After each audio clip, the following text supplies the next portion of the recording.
Let me say this: two of the underrated greats, of our generation, of our time. Like you guys, I said this on Twitter. You guys don't get the recognition you deserve. I could easily say two legends: RL, singer songwriter, KG. With all you've done building the label and as a producer, man, this is like epic stuff that just flies under the radar. So I always love to show you guys love when we can do it. Thanks, man. Appreciate it, man. Definitely. So let's start here, Kay. I want you to take us back to a young RL as a songwriter. I mean, you discovered Next, but you know what? I want to spin it like this because I'm looking at the credits for Next debut.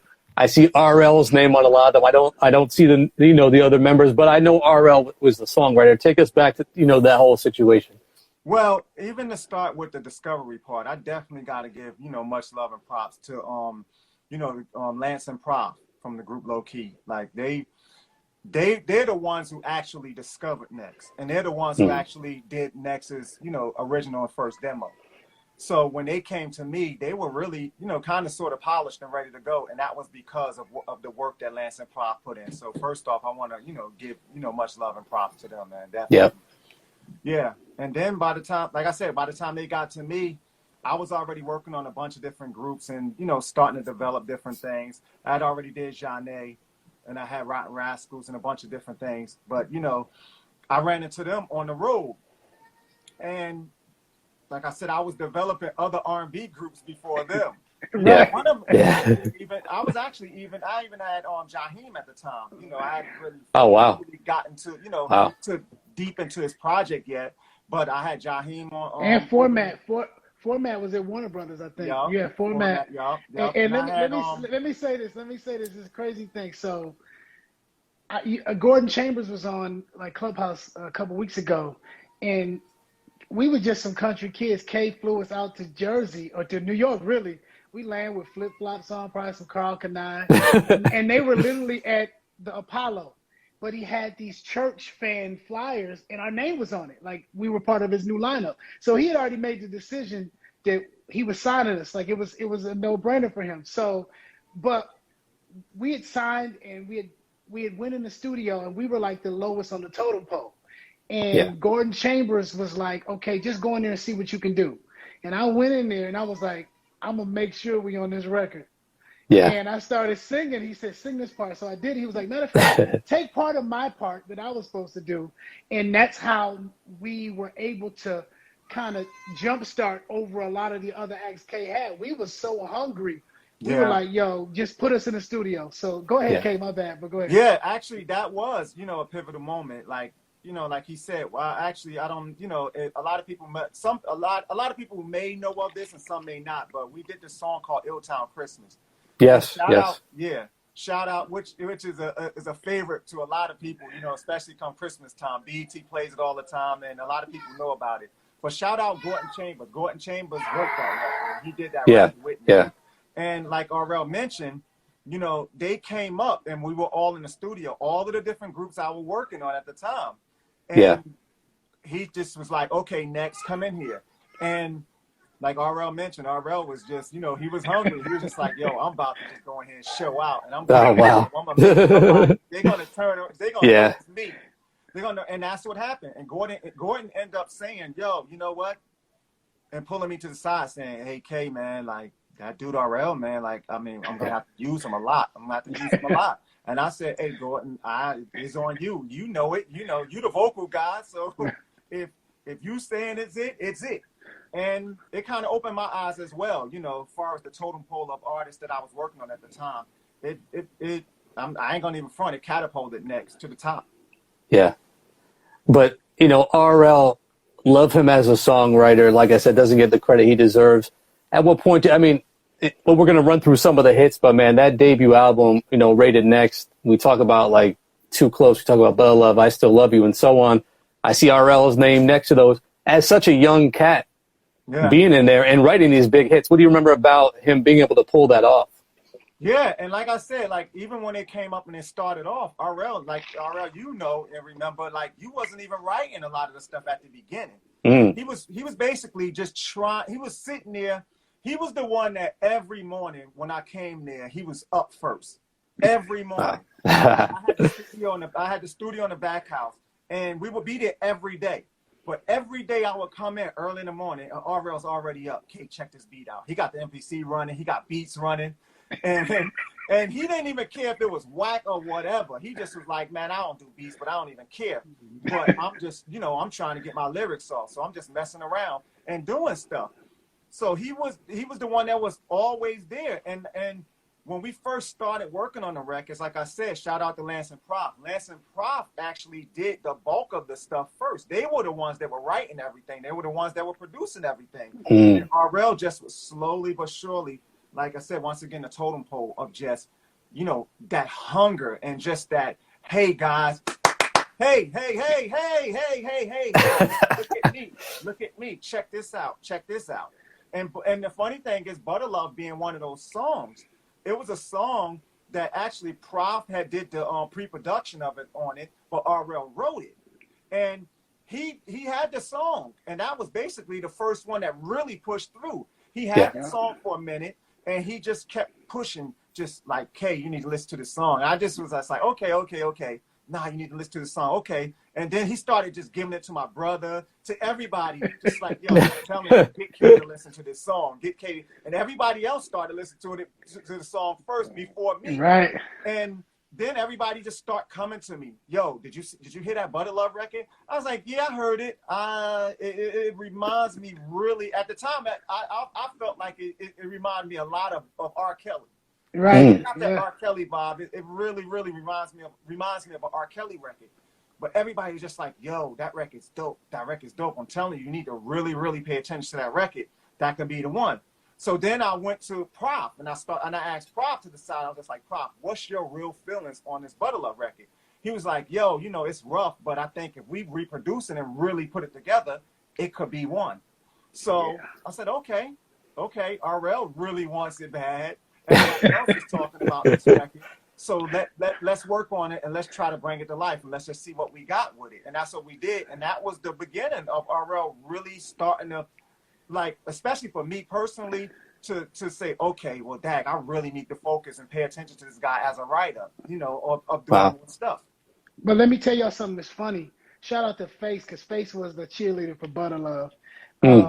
But I do want to say this. What people don't realize is the first time we came to Jersey, Kay had his very first Boogie Land, which is this big party in his backyard. So we're in the big old mansion. We look out the window and all these people are setting up, and here comes Queen Latifah. Every name you can think of, every superstar is just walking around in the backyard, right? So I'm from the hood. I know 2020 and Boone's Farm, right? But I'm looking at them popping champagne, and all of a sudden I'm like, what's Mo? They're like, Moet. I'm like, okay, so I'm taking notes. So then I went home and I went, ready, set, pour the Moet, put on some next. I just was taking words and things that I'm learning going to the East Coast. And that was really the first time that I was like, let me jack some East Coast Jersey swag. And that's how I came up with it. It was just, we were literally a whirlwind. It was like, we fly out, we don't know what's going on, And I was finishing high school. And the next thing you know, the next day, we're just hanging out with all these superstars and people. And Kay uplifted us and made us feel like we belonged. And that kind of put the batteries in our back when we went home. And then people would laugh because I would start introducing myself as, how you doing? I'm RL from Next. Nobody knew who Next was. But because Kay and everybody was really pushing us, I'm like, they gonna know sooner or later. So the joke was, remember Jahiem used to joke and say, man, every time I see this cat, he introduced himself. I'm RL from Next. RL from Next. Yeah, that was a joke. That was a joke, yo. It was definitely a joke. Everybody like kind of clowned you, and I was like, why does he do that all the time? Wow. But RL, talk about this songwriting a bit, because, Butter Love, love songs have been written since the beginning of time, and there's only so many ways to say something. But man, Butter Love has unique lyrics. You look at Too Close, that has unique lyrics. Like so many artists, they put together lyrics, it flows, it's kind of basic, but you were super creative from the start. I mean, where was that coming from? Because Kay knows I was a rapper first. Like I had I had a record deal offer to rap, and I would always mess around Kay and like the Rotten Rascals and stuff like that. And it would be just fun, but I knew that's not something I could do. But for me, I was always into acronyms. Like NEXT stands for No One Ever Expected This. Butter Love was beauty, understanding, trust, togetherness, and all around love. I would come up with words. And I grew up in a hair salon, and I would see how women transformed after they got their hair done. My mother was a stylist. So I was like, okay, I see you. She feeling fly. She got that butter love. And it was just a play on words and trying to figure out something that I could say that everybody says, but a new way. That's all. Wow. That's dope. You know, I love to celebrate the fact that Too Close, you know, we talk about all the 90s R&B groups. That might have been the biggest hit of the bunch. If you look at how it crossed over the pop. And I want to hear from each of you, you know, KG as a producer and a label head and RL as singer-songwriter. What does it mean for each of you being in that moment of having that breakout superstardom success and living through that? Right. I remember even playing, you know, like I joke a lot with, like, throughout the years, I joke with even Funk Flex with this. Because remember, RL, we were in the studio and we were mixing Too Close. And Flex was in there working on, I think he was doing Yvette Michelle at the time. It was. Yeah, he was doing Yvette Michelle. So I said, Flex, come in here. I want you to hear something. And I played him Too Close. And he was just like, it's cool. It's cool. And he told me later, he was like, yo, I ain't even gonna front. I remember that day you played that from your studio. I thought it was just okay, man. I had no idea. You know, but I let a lot of people hear that record. And me personally, you know, unlike Butter Love, you know, when I first heard it took me a minute with Butter Love, but when I first heard Too Close, I knew that record was it. You know, because it just had everything from the beat. I knew from a hip hop standpoint, I knew from the point of Christmas rap, and I knew that the DJs will understand and know what it is. It was an up-tempo record. And then, you know, the melody and everything and the cleverness of RL's lyrics on the record. And once they figured it out, sort of like how OPP was, once they figured out actually what he was really saying in Too Close, it would really capture a lot of people. So that one right there was instantaneous to me personally. Well, not me. Remember, I didn't even want it to be a single. I didn't like up-tempo. I just wanted to grind and sing, but K started it, and then Clive pushed it even more to go. Radio is where it's at. I was always jealous of other groups because they would have a feature. And we were kind of out there, like K was like, y'all gonna do this. And then they would try to style us like we was like 50. So the label would style us, and it was like they thought we were a lot older. But once I understood music and radio, thanks to K, I understood, and we were able to make other anthems. But for me, it was hard.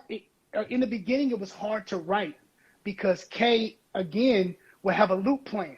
He'd start with a loop and go, figure it out. We'll finish it after. Like, it would be bare bones, and he'd be like, here you go, do what you do. So I'd have to find melodies within this loop, which made me become more creative. He made me a better artist because he was like, look, this is what it is. Start with this. We'll build around you. So it spoiled me really because now you have musicianship around what I'm saying and what I'm doing. So that's what I expect all the time.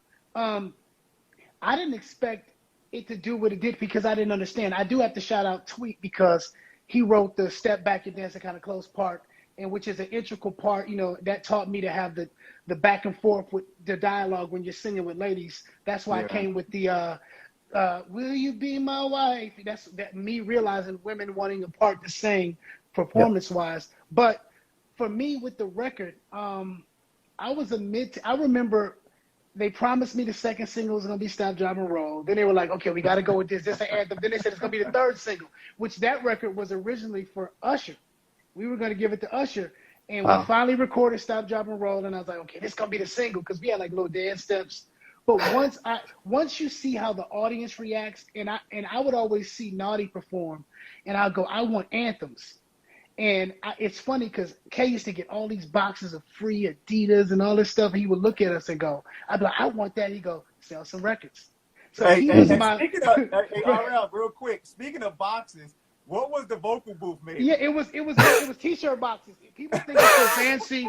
You don't have to have fancy, all this craziness. We ran out of our budget.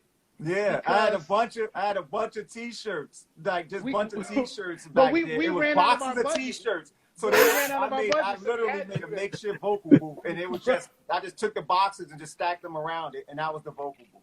Go ahead, all right. Wow. Yeah, because we ran out of budget because I'm the youngest. I'm like, we should get an executive apartment, save money. My group members, they're they're young men. I'm still kind of a kid. They're like, yo, I need my own space, my own room. So we went to the Robert Treat Hotel, downtown Newark, and we had to end up getting 5 rooms because it was us 3 plus Lance and Prof.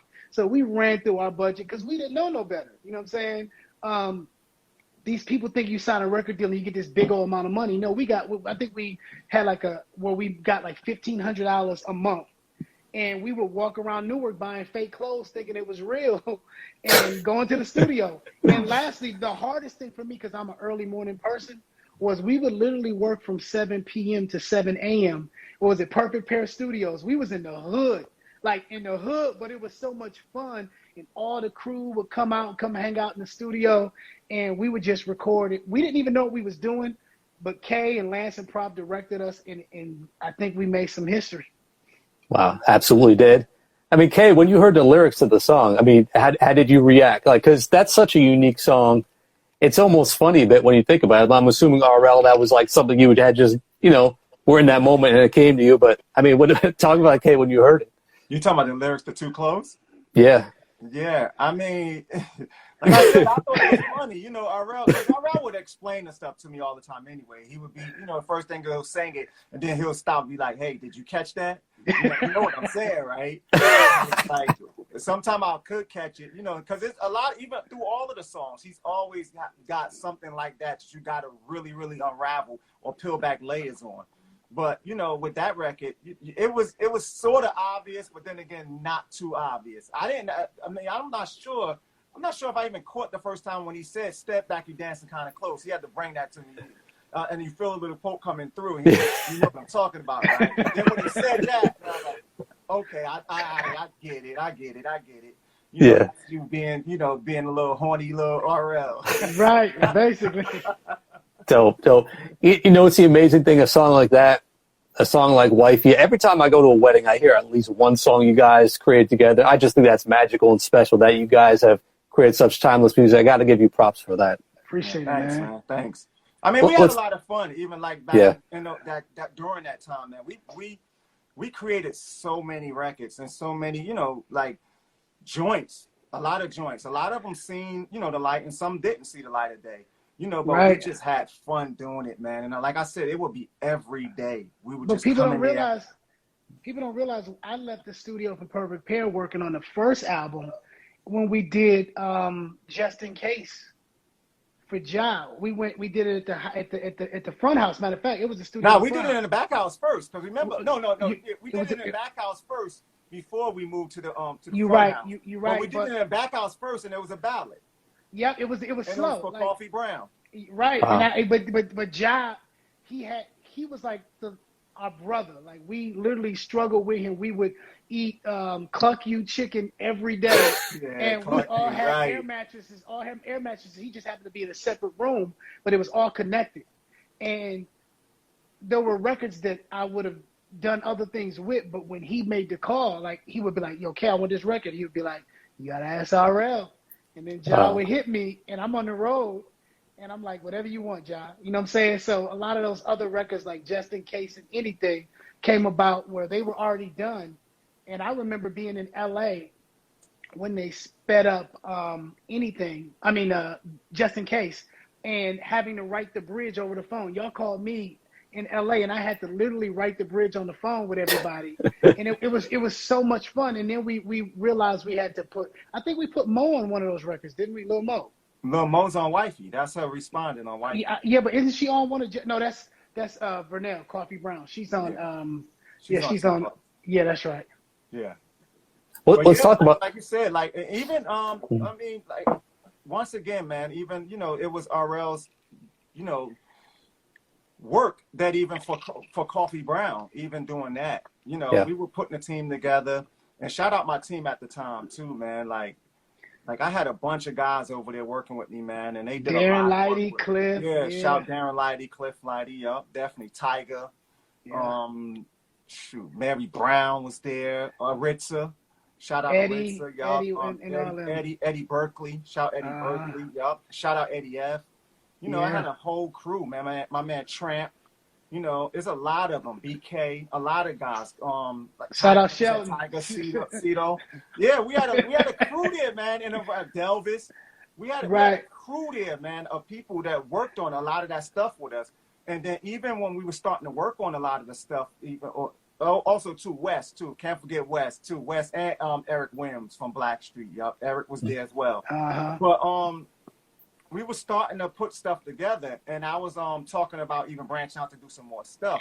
And I started talking to, Darren Lighty is not related to Chris Lighty. Shout out to Chris Lighty, though. I got a whole nother story with Chris Lighty. Chris Lighty was actually there at the beginning of us, but I'll tell you that on the naughty stories. But yeah, when I was talking about, I had an idea of doing a guy and a girl, and I didn't even have a name for it yet. First thing, you know, RL always there, always in the middle, ready to go. He just said, yo, I know this guy out of Missouri, out of St. Louis areas, Missouri or whatever, this guy. He's a dope producer, and he's a dope singer, one of my boys, and it was Fonz. So we ended up bringing Fonz up, and Fonz was actually there producing with me, and we were working on stuff on Next and on everything before we even did Coffee Brown. You know, he was there first. I was trying to figure out how and what I wanted to do with Coffee Brown, but Fonz was already there as a producer, and he came through RL, which was dope. Wow. That's dope. We're going to talk about Coffee Brown a bit because I know you guys worked on their album, but I got to hear about the Jahiem Ghetto Love album. First of all, Kay, I got an issue with the sequencing on this album because, and I'll tell you why. Starting at the second half with track 12, and I love this album. Trust me, I love this album. But, man, it's track 12, just in case. You know, from there, I'm just looking at the track listing, Heaven in My Eyes, and you got Anything. And you got Waiting on You. I know that wasn't URL, but then Remarkable. Those 5 songs I will put up against any 5 songs on any album. Like, that's just so strong. RL, you were on 4 of those. Okay, you produced those. I did 3 of those. It was 3. Okay, 3 of those. My bad. But damn. I mean, just talk a bit about creating some of this, because like I said, this is classic stuff right here. And once again, even with that just falls into us just every day just working. And then, you know, me deciding later who I'll give the record to and who everybody thought it fit the best. You know, we would just make records. Make records. And Jahiem was there all the time. And he would want every record. So everything that came off the press, he would just be like, I need that. Let me have that. Come on, kid, let me have that. And then he would just play it. I even had to ban him from the studio. Remember, I banned him from the studio because he went in there and stole one of the tapes because he wanted the song so bad. He stole one of them out and was walking around to learn just to show. But remember, he had that boombox where the tape would turn around on its own. So he would play he would tape it over and over again on the tape, both sides. So we would be trying to go to sleep, and he just playing the record over and over again, learning it. But that's what made him so great, his dedication. We couldn't get no sleep, but he would just be all night. And by the time we got up and it was time to go in the studio, I forgot one too. Shout out Frankie too, Frankie Storm.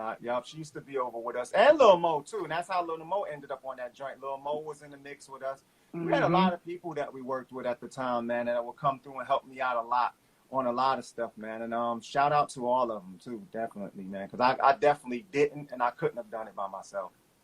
I got to ask you about Anything though from that album, because that's my personal favorite. Always felt, you know, super timeless R&B ballad. RL, I've seen you perform that one at, you know, solo shows from time to time. I mean, what was the creation of that one like that you remember? RL wanted that record for himself bad. Oh, wow. because I had to pry that one out of him, yo. I had to pry it from him out of his hands. Like, no, I need this for Ja. Let me get this. Ja want this bad. And I think it'll be dope for him. Let him get this, yo. Because I was on tour, and he would give me, it was probably CDs of beats. Probably, no, it's tapes. Let's keep it 100. It's probably tapes. And I would just listen to tracks, and I came up with the idea for the record. I was on tour, but it was always like, people would be hearing new music, but by the time the world is hearing it, we working on what's coming next. So while I'm on the road promoting the album, I'm trying to come up with new records, like, because I don't want to fail. I'm like, okay, we got to keep going while we got something here. And I remember first hearing it, and I knew it was a hit. You know, I understood the first single. It was a great record. I think Eric did it. He wrote it, I believe. And the car wash and all that with John, it was super dope. I was just like, we got to get to Anything. We got to get to Anything. I couldn't wait because I knew that would really put a spotlight on Jahiem's vocals and how dope he is. You know what I'm saying? But he has a classic old school, which I hate that word, old school voice. But when you put it on something more modern and newer, if it has to be the right thing. And I felt like that was the perfect mix of new and classic at the time. Right. Yeah. Could It Be? Like, Could It Be was crazy, man. I mean, you know, we knew we had joints to back it up. Like you said, Tom, like once you get to Just In Case, you get to anything and you get the Remarkable and all that stuff. But, you know, I like, even with my wife even says it all the time. She always talk about how, you know, she's just like, yo, y'all did such a great job with that Could It Be video where Jahiem, you know, was driving around thinking and had people thinking the car was his, but it actually wasn't. And then his voice mixed in with that. It was just, you just couldn't take it. They couldn't take it. And then I mean, when we shot that in LA. I remember, shout out to I forgot Chris, I forgot his name, but he played for the Warriors. He let us use his Bentley. But we shot that video out in LA, and like RL said, man, like we knew what we had. And even working on, like I said, back to even working on the records, man, like I just feel like me personally too, that was just such a great time, man. Like creatively, like we was in such a groove. Like every day we would just go. You know what? I do want to mention something, which I don't think I've ever said it.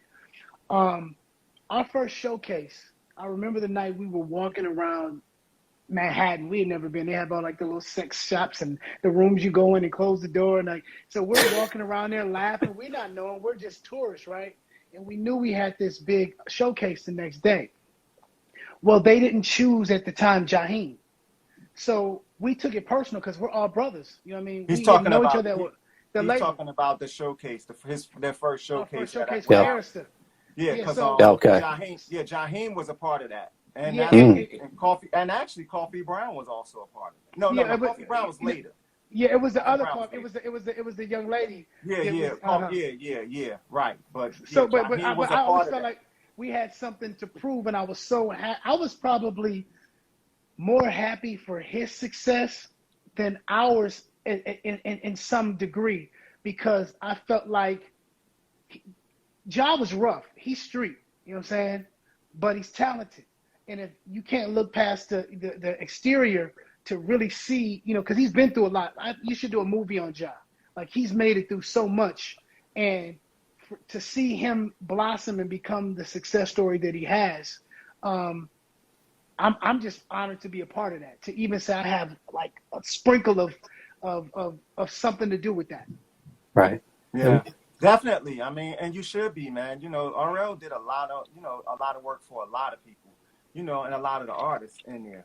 You know, like I said, he was in there every day and putting it down. And there was other people that was writing stuff, but the majority of the records that, you know, that came on Jahiem, especially Jahiem and all of the earlier projects of the earlier artists, RL, you know, outside of even beyond Next, he put in a lot of work on them. So definitely, and I definitely, you know, I thank you, RL, for that work. Appreciate it, big bro. With me, man. Definitely. Appreciate it, man. I got to ask you guys about Just In Case, though, you know, and because like this is the creative lyrics I'm talking about. And that was the perfect record for Jahiem. Like, you're talking about someone who's street, but in R&B. And sonically, you know, it's a hit. When you hear it, it's so catchy. But then you listen to the lyrics, it's just like nothing we've really heard in an R&B song. Where did those lyrics even come from?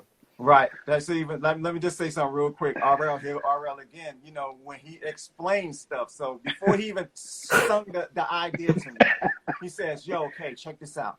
You know, like when you like how we go out to the clubs and we do whatever, and you know that your girl is always worried, and it's just like, you know, like you want to just say, just in case I don't get back home, you know, just in case something happens to me, now I just want you to love me. Yo, that's what this is. Check this out." So go ahead, RL. And that's how I explained it to me. But it was slow. It was a ballad. Yeah. And it's my father's favorite song. I wish I've had the ballad. We have the demo somewhere. But it's my father's favorite because he traveled a lot, and he was a mama's boy. He would say, you know, he would fly a lot for business, and he would always tell, you know, our grandmother, you know, just in case I don't make it home, he would give her a kiss on the forehead. Wow. So I didn't know that till after the record was done, but it was like, I remember playing it for my dad and him being emotional like, I would dedicate this to your grandma. And she had passed by that time, but that's what I remember about the record. I knew once we double timed it, Kay had the foresight to go, yeah, this could work, but you know what? We need to double time the track. And I was like, wait, do what? And nowadays with hip hop, they halftime stuff. Everything, even R&B, everything's halftime.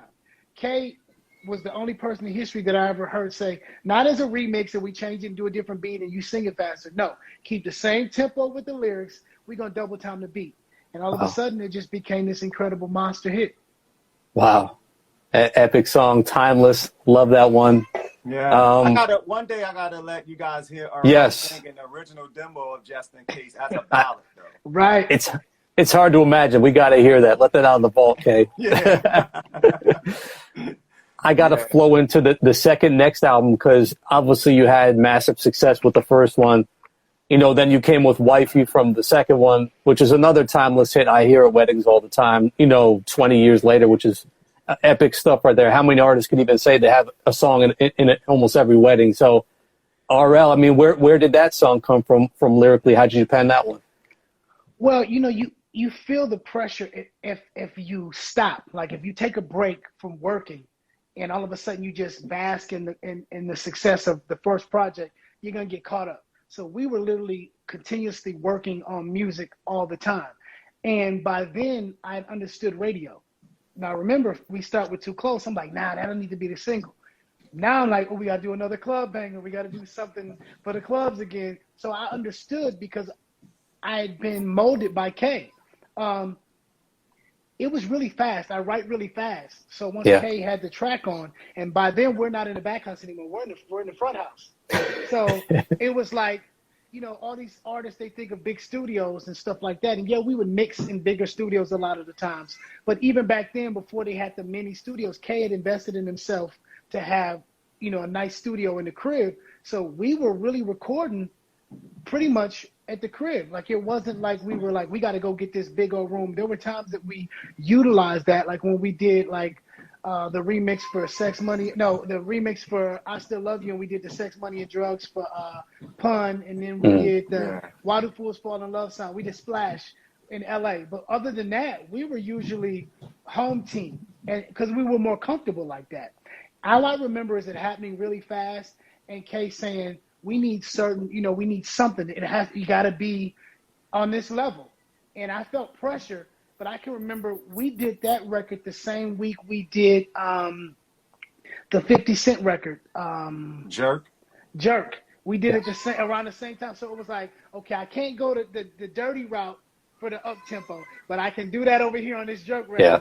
So I was able to get off my mannishness over there, and then come with something that I think that will stand the test of time at weddings with Wifey. And I stole the word. I see all these T-shirts, people say Wifey, and I should have trademarked the word, but I would be around New York, like, or Jersey, and I remember, different people like introducing me to their girl, this Wifey right here. Oh, y'all married? Nah, not yet. We gonna be. So this Wifey. So I was like, gonna take that one. So that's how it worked. Love that. Kay, you're super humble, man. You don't. I know you don't like to brag or boast about your accomplishments, but man, here you are. Second album was already a success. You had success with Jahiem, with Jahiem at this point, with Coffee Brown. Like, where were you at? Because you had already been a star from Naughty, but here you are taking this other thing you had found on your own label, and now you had another stream of success. How were you feeling at this time? I mean, like I said, it was great times. I didn't even, I look back at it now, and because it was a blur, but it was just fun times, man. I say it all the time. I scratched and clawed to get in this game, man, and it was just so hard for me, man. And once I got into it and just started having fun, like really, really doing what I love to do, but at the same time, having fun in the studio, playing video games, and just working on music all day. It was the greatest feeling ever, man, especially for the stuff to be successful. And with me, with my DJ mind, my whole thing has always been tempo. Just anything with tempo. Always just make tempo. And if I can make a good record on a tempo beat, then we're going to kill them. And even if it's a ballad, let's sing a ballad on top of tempo beats. Right. You can kill them. So, like during that time, man, I mean, I guess I was on a music high. I mean, it was working. It was working, man. And I just, like I said, I was just having fun, man. And just like, once again, doing what I love to do, man. And at the same time, like I mentioned, all of the guys that was working with me, we were all having fun. We had the basketball court right there. Yeah. You know, we just play basketball, swim, do whatever, but at the same time, work. And we would work all day, all night, man. And it was at my mother's house, so it was my family was there as well. So I was around family, you know, everything was thriving at the time. Everything was good. My family was there. And I mean, I couldn't ask for nothing better than that, man, to be honest. I want to say this is funny because I was thinking before we did this interview, what was the best moments and the craziest moments. And there's two things. I had never had tea with milk in it. But Kay would go to Dunkin' Donuts every morning, and I would see him get like tea with. I like, okay, I'll try it. So now I drink a lot of my tea with milk. The other thing is, I can remember Kay and them were getting ready to go on this international tour, and they were going to Australia. And he was like, "You can go, you can go." I'm like, "Word, I'm going." No passport. I didn't know. I'm straight from the hood. I'm not knowing I need a passport, so I'm literally stuck at Kay's. Everybody's gone, but except like Kay's siblings and his parents, you know, R.I.P. Giz, his father. They looked after me like I was their own. Only thing Giz got on me about was riding Kay's little foot scooter. He put that back in the garage, boy. But besides that, they treated me. They literally treated me like their own. They let me come into the front house, into their home, and I wasn't in the back house when he was gone. But the ironic thing is, the first time I've ever seen Kay not on American soil, it was when we were in Australia together. So it's like how things go years later. Matter of fact, it's been twice now because we toured in Australia together too, year before last. But the first time I ended up seeing him in another country, we were in Australia together. So that's funny how God works, that I couldn't go as this little nappy-headed kid that was trying to make it in the industry. But it planted a seed that I said to myself, I might not be able to go now, but one day I'm going to be in Australia with Kay, and it happened. That's super dope. Let's circle. Up, I got to shout out Rebecca. Yeah, go ahead. Rebecca was a sound engineer for everybody. You know, we actually got introduced to Rebecca from KRS-One. She was working with KRS-One.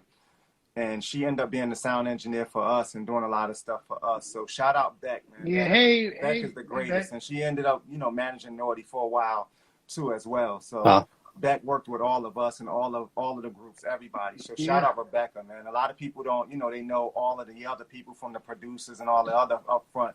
But Beck was a behind the scene person, you know, and a female too. So shout out Rebecca. She was the boss. Take no mess, and she still don't. She takes no mess. So shout out Rebecca. Yeah. Dope. I saw this comment I got to acknowledge. Talk about Third Story. I was going to mention if we had time, but you know, Party Tonight, the song. RL, you wrote that one, I believe, and Kay, you produced that one. No, matter of fact, wait, Kay, you didn't produce it, did you? I didn't know. No. Jamie Hawkins produced it, who's Walter and Tremaine Hawkins' son. But what happened was, whenever we could usher in one another, we would. I remember, Kay, y'all had the video in L.A. at the carnival and all that. You like, yo, y'all got Jamboree, come on. Yeah. Or More You Till I Join You. So what happened was I written and co-produced this record for Third Story, who were super talented because I had been working at the studio Track and Place, which was Babyface and Tracy Edmonds' studio, and they had me do this record. So they were like, we need a rapper on here. I'm like, aha, gotta call family. So called Tretch, and Tretch always comes through for me. And next thing you know, we're shooting a video. So it was always a family vibe, and I actually learned that from K&M. It was, you listen, we going here. Come on, jump in the van, jump in the car. And that's where I learned that from. Like, we bringing you along. You're going to be in this one too, because you never know. Somebody might look back and be like, oh, that was you in the video. Things like that happen all the time. I guess that was it. I assumed Kay produced it because Tretch was on it. You know, RL was involved. I thought, you know, but slipped through the cracks. Yeah. I got to ask about go back to Coffee Brown though real quick, because Mars Venus, that album, even though it didn't really, I mean, Kay, you've told me the story about how they kind of broke up around the release and it really didn't get the push because of that. But RL, you had some great work on that, Kay. You kind of produced a really quality project there. Even outside of After Party, there were some really strong songs on the album. Talk about what you guys remember. Well, yeah, people think I did After Party, and I didn't. I want to say that, but it was our record first, and I'm doing my Puff Daddy all on the record. That's your ad libs, right? Yeah. But what's funny is let me say this. So, and I've told you this story before, Tom. Kay brought the record. I'm like, I love the record. I just don't feel like it fits us. Well, my group members thought I had other motives because I had written so many records on the album. I think I'd done 11 on that album, and they were like, no, we want to do this other record. I brought whatever. The Ideal record, but they only heard it rough. It wasn't put together. But Kay even heard it. We knew that this could be a record. They were like, no, we want to do this After Party record. So we recorded it twice. We recorded it all together where we all sang lead. Clive came back and said, try it with just RL. I sang the lead. Next thing you know, he calls me, goes, you're right, it doesn't fit. But by then, whatever's gone. We had slung whatever to Ideal, and we couldn't do anything. So it went to Coffee Brown. It blew up, and everybody thinks I wrote the second single. But I think Tramp and them, was that them that did the After Party as well? Is that who? No, All Star. All Star. You're right. All All Star. That's All right. Star. Yes, and that one was written by Teron, Bill, and Aritza Law. Shout out Aritza. Yep. And then I'm still a little pissed about that. Like seriously, no, because I felt like Coffee Brown's project was so dope. Yeah. Overall, man. Yeah. Like the project didn't get the to get its due, because whatever happened, with the group or whatever, they couldn't just work out whatever it was, and Arista just kind of just gave up on it, but. As far as the project, man, I feel like, man, that project was dope, And I mean, if anybody on here haven't, really heard that album, go check on that album. It's definitely a slept-on album. Okay, can I give them the insight? Can I give them a secret story? Go ahead. So we're at Arista, and we already signed. We did our thing as a conference room. So originally, Coffee Brown was Vernell and another gentleman who's super dope. I didn't want to say that. No, you can say it. It was Cliff. Cliff don't care, man. I know that ain't why I didn't want to say it, but Fonz had performed solo. So the next thing you know, this is how privy we were. Kay was like, they go back to Clive's office. He's like, come on, guys. So we get to go in the office with him. So we're seeing the inner workings of how it works behind the scenes. But as we're walking out the room, everybody's confident because they killed it. But somebody goes, don't forget to cut the check. But then we go in the room, and Clive is like, yeah, about that person. Yeah, we want to take these two and do this. And it was a whole different move. And we were just like, yo, we didn't know the business. We didn't know the kind of things that go on behind the scenes. So me and the rest of the guys are looking at each other like, what? But that's what happened. There was a decision made in an office, like, okay, I like them and them, but we're going to do this and we're going to mix this together, and that's going to be what it is. And that was the first time we saw how cutthroat and gangster the game is. Yeah. And the thing is that, and Cliff being the gentleman that he is, man, and not taking it personal, he was just like, yo, it's all good, man. You're like, right. I gave it a try. It didn't work. I'm still writing. I'm still working with you guys. Yeah. So it's all good, man. And he was dope too. He took it on the chin, and he championed it on and continued to work with us, and continue to write records with us even on that project. Yeah. He was on everybody. Cliff is super dope, and it's just funny how you never know how things are going to work out and who's going to be what, because even within my group, I'm the youngest. It was always Tilo, who was the head of the Snake. He was the one, and he had the most experience. He knew the harmonies. He knew all these different things. But for me, I was just a sponge. I was like, oh, Kay's pulling up. I think I hear Kay's car. I'm dressed. I'm downstairs sitting in the studio. And I said, okay, I might not be better than everybody, but I'm going to prepare more, work harder, wake up before, and work longer. And it worked out. Yep. Yeah, like I say it all the time, man. Like this dude, man, he definitely reminded me of myself. Like And I be telling people, you know, if I want it more than you, then I can't work with you. This dude wanted it way more than me, you know, and I wanted it bad. So there you have it, yo. Love it. Love to hear it. One of the last projects I want to ask you about in RL, that's your solo debut album. And Kay, I know you're listed as an associate executive producer. I didn't see you necessarily on the tracks, but I always wonder what your involvement was. But talk about, you know, that album a bit.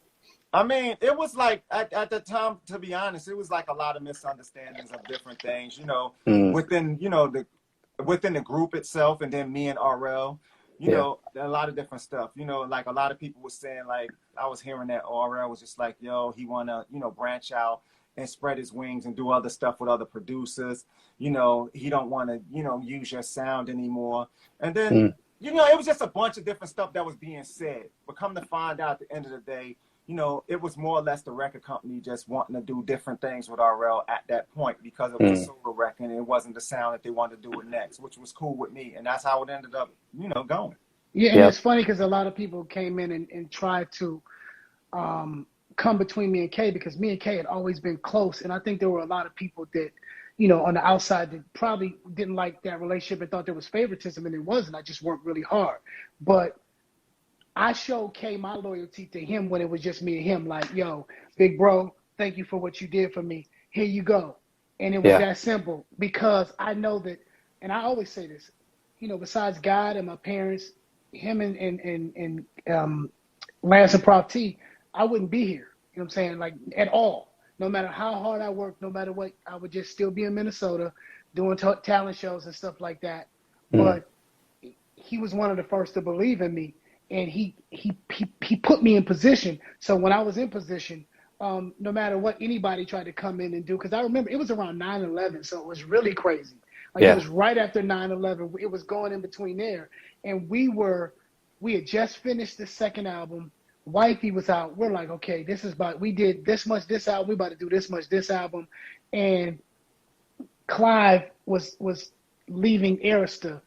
And when he left, we were kind of in purgatory. Like it was the first time we've seen how politics in the industry works. So after we were on Beauty Queen, but all promotion and marketing stopped. And we were told we had to make a decision on we were going to stay at Arista or go to Jay. And we were trying to be loyal because that's how we were raised. But we were promised that no matter what decision we made, the project would still be promoted. And that wasn't what really happened. So we were kind of like, we never fully came back from that because when you work so hard on a project, and I actually like in totality, the sound of and the maturity of the second album in a lot of ways more than the first. There's so many great records on there. You know what I'm saying? You got 50 Cent on there. I think there's somebody who else is Freeway. Freeway's no Beanie Siegel. Beanie Siegel, yeah. Like it's like that's when in some ways at certain points we were in the big studio. We were in New York, and we did songs like Cyber Sex and different records like that, and we were able to really have fun. And Kay was like, okay, now is y'all time to spread y'all wings. And I remember that, and I could see Kay sitting there at the console, proud, but saying, listen, y'all can take a little bit more control. I'll give y'all a little more leeway because he had already instilled in us so much. And that second album for me, that was the same way Kay feels about the Coffee Brown Project is probably how I feel about the next album. Wow, that's dope. We're not going to have enough time to get really into it. I don't want to take up too much of you guys' time. I just want to hear one more thing from each of you. But I got to shout the third next album because I actually think that one was really strong. That's another one. There's some real gems on there. You know, like Imagine That. Imagine That's hot, yo. Yeah. Love that song. Fire. But last thing I want to run by you guys, just share with me, what's your favorite song, each of you can name one that you've worked on with each other, that you created together.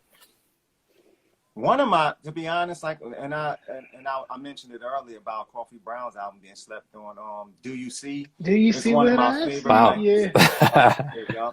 Really, really dope record. I just hate that people didn't get a chance to really get to see the light of that album, man. Do You See is so dope. Yeah. But I mean, I think we're gonna say favorite, man. I gotta just You don't want to ask me about favorites. I feel like all my stuff is my kids, and I don't have a favorite kid. So there you go, man. But like I said, Do You See is so dope. Their whole first album, top to bottom, dope. You know, I got two. And other records that we've done on the outside, just dope. Yeah, I got two. One would be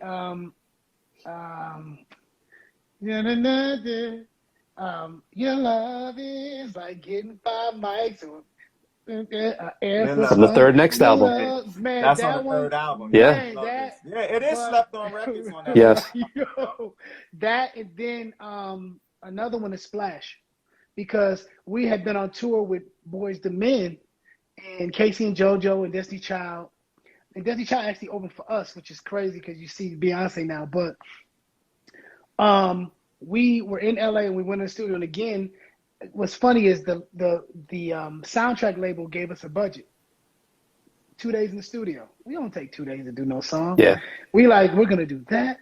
And we're going to do this remix because we got 2 days that we ain't got to pay for. So we did the remix to I Still Love You with Pun, rest in peace. Yeah. And we did Splash. But Splash, if you really listen, I'm doing my very best Sean Stockman impersonation. Oh, all that. My voice. I'm really trying to, because I've been on tour so long watching these guys. And of course, you start out Wanye, and all of a sudden I see him live and I'm like, wait, Sean Cole. Like, my goodness. And I was emulating him on Splash. So Splash is probably one of my favorites that we did too. All right. So, remember I took you over to the studio with Biggie when we were doing this. Man, I told Q Parker, me and Q talked about that. Because he told me, he said, do not tell them you sing. So I'm in the studio, Big, everybody, 112, and I'm in the green room with 112 or the lounge or whatever, and I'm not able to tell them I'm in a group too, because K's like, they'll know, and they do. But it was like, I'm around all this greatness. Like, that's the crazy thing. I wanted to be a sponge. Okay, you going somewhere? I will hear them keys, or he's standing up. Oh, where you going? Just to the bathroom. Oh, okay, cool. Where you going? To the store. I'll roll with you. I just wanted to be around greatness, because I do feel like, me and you talk, Tom, and I don't really tell K enough, but the level of respect that I have for him, even now, I didn't plan on doing any new Next music per se, and I love my guys, there's no beef, but K wanted to do the Next by Nature project, and when K calls, there's literally nothing. It's not even, he'll ask, but he's really not asking for me. He's telling me, because I look at him like literally a big brother. So I don't think he understands or realizes the impact. You know, I look at my daughter, I have to look at my home, I have to look at all the things I've achieved and been able to do and touch other people's lives. And anybody that I've blessed, when you look to the next to me on the screen, it's really, in a lot of ways, because of K. So all the things I've been able to do and conquer in my life is because of K, in large parts, Lance and Prof as well. But it was K that was like, okay, let's go. I believe in y'all. Yeah. Appreciate that. And like we mentioned real quick, I don't know if y'all caught up on that. Yeah, I see somebody saying it, but we got the Naughty Next by Nature album that's coming soon. And we almost finished with that, Tom, too. So I got to give you some. Can't wait. Obviously, before it come out. But we got joints. Naughty and Next together. Next by Nature. Somebody's asking about My Place interlude. All I remember is, Lord have mercy. My Place came on before Cozy, matter of fact. Yes. Yeah. So I don't remember. We were in the studio, and really it's just an extension of Cozy. We would take certain words, but I remember we were working on another interlude, and there's a girl, was it Peanut, the girl moaning on the record? All I can say is that was real. She was with Tweet. That was real. Yeah. Damn. Yeah, like this Naughty Next album is gonna be crazy. We're gonna obviously eventually tour together as well, so be ready for that, man. And we putting in work. Shout out Precise. What's up, Precise? Shout out Lady in the Tramp. We putting in a lot of work, and we working on this Naughty Next album. I see Vin up here. Shout out Vin. Shout out Trent. Yeah, I got shout out Face. I got say Face again. What up, Splish. Damon? What's up with that piece? What's up with that piece, Damon? Got shout out Face up here. Yup, we're gonna tour Edith. Yup. Shout out Edith. We're gonna tour. I got my niece Kiana up here. So, Venetia. got the block up in here. Everybody, like a lot of people that, you know, started off with me and grew up with me that's up here, man. They've been supporting me since day one, man. And I got much love for all of them, my family and my friends, everybody. They still here, man. And we still here. And we do this for, you know, we do it for them. We do this for Jersey. We do it for all of y'all. My brother Face up in here. And we just trying to continue to put it down. And like I said, this Naughty Next album, get ready. Yeah. Get ready. I'm excited. I'm super excited. And RL. Shout out to B Flat. I got shout out to B Flat because he's helping with the production on it with us, man. That's my little bro, man. B Flat. Yup. Yeah. Shout out B Flat. Yup. I also too, I want to shout my man BKZ out. Brian Coleman. Shout out to him. He got, you know, he's been going through a lot. So shout out him. Shout out my other artist Ryan Lane up in here. Yeah, the other RL, he's dope. Yeah. So that's my next R&B guy that I'm working on. So I'm working on that, and we gonna keep it going, man. We ain't stopping. We not stopping for real. And I got to thank you both. The show that RL you performed at my showcase, you did your solo show and brought Naughty. That was one of the most fun I ever had at a show. That was just so much, you know, family love right there. And I've been to so many shows, but that was just, man, that tops it. So I really thank you guys for doing that. Thank you, man. RL, people are talking about Best Man, the Best Man joint. Oh wait, Jimmy and Terry. It's funny because that was a dope joint. Yeah, and that was my first real foray into doing something solo per se. And I was just scared. And fear produces a lot. You know what I mean? If you can channel that fear, I'm in there with greatness. Case, you know, Genuine, Tyrese, they embraced me, and I was able to I tried to just perform. So yeah. So we see a question about a release date for the Noia by Nature and Next project. You guys want to announce anything or? It's coming this summer. I can tell you that. We don't have no date. we still just working on records, and we'll probably drop a record even before we're done. But Kale sent me a track and be like, see if you can come up with a hook. Hour later, I'll send it to him. He's like, you know, I like this part. Okay, let me change it. Send him another one. We work. That's how we work. Like literally, the energy. We don't have to be in the same room. The way the energy really works, we work really well off each other. So it's fun to come back together again. So you know that tempo coming. You know that fun is coming. We definitely got joints. So definitely we about to fire up this summer. Yeah. So one last thing I'll say before I let you guys go, and you know, we just started doing this live segment, bringing an artist and a producer together, a songwriter, producer. And anyone who's listening live or will hear this later on recorded, I had to bring these two together for the first one because I've known these two for a long time. Super humble dudes, have always shown me love, but not only super humble, but super talented, and just don't flaunt it all the time. Like, you know, sometimes, like I said, it flies under the radar. But most importantly, these two deserve your support and respect because, like I said, just humble, go about their business, work hard, and let the music speak for itself, and have given us timeless music. So please always support RL and KG, and whenever they do, you know, we just have so much love for you guys. Thank you, man. Appreciate it, man. Absolutely. All right, guys, and thank you again for coming through. We'll all talk soon.